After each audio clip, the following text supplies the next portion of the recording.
Peggy 16.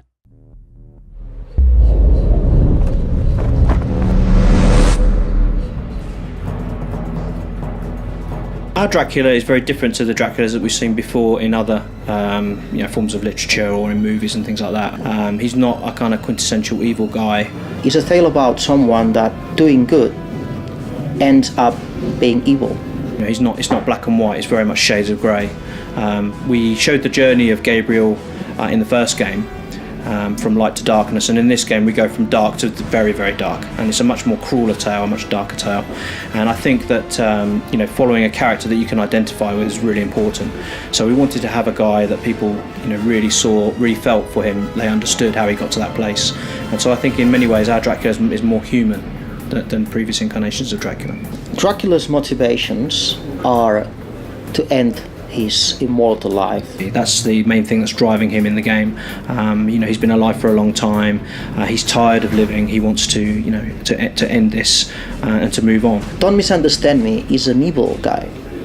He embraced evil for real, and you're going to see that in the game. I think Dracula is quite a scheming character and a very intelligent, predatory animal, if you like, and he's looking to settle some scores. We specifically designed Dracula as a character that people could identify with. Our early designs of Dracula were much more kind of a very powerful character, but we wanted to give a top throwback to how he looked in the original game. So when making a game, you need to be careful about designing characters, especially main characters, especially Dracula.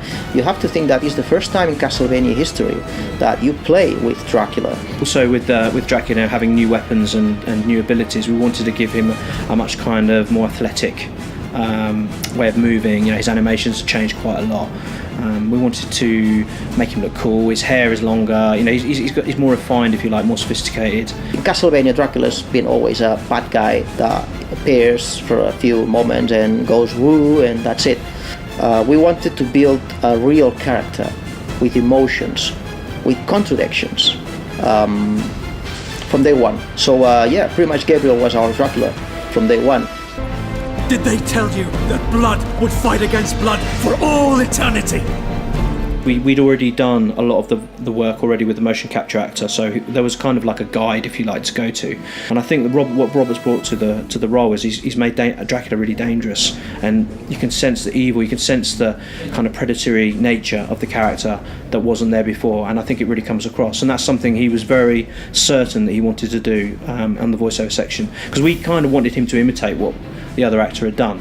And he was like, no, Gabriel wouldn't do that. He wouldn't be like that. He would be much more like this. And as soon as we heard his performance, we realised that actually he was right, that this was the way to do it.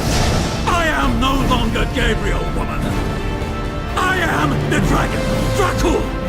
I am the Prince of Darkness. I think my favourite Dracula in cinema is probably Gary Oldman's portrayal of Dracula in the Francis Ford Coppola film. It changes quite a lot between, a real person with emotions. He loves, Winona Ryder's character, and the love between them is quite, very powerful. But also, he's kind of this nasty, he's this monster, and we see that really clearly. And I really think his portrayal was probably the best Dracula I've ever seen. I also loved the previous one, especially Nosferatu, the old, very, very old movie. That was a bit naive for today's standards, but this is terrific, But my favourite vampire movie is Near Dark, which I think is one of the best vampire movies I've ever seen. They really show vampires in a kind of gritty, horrible, very uneasy way, which I've not seen since either. And I think there's an element of that in this as well, in Nosferatu 2. We do things with our Dracula that I don't think have been done.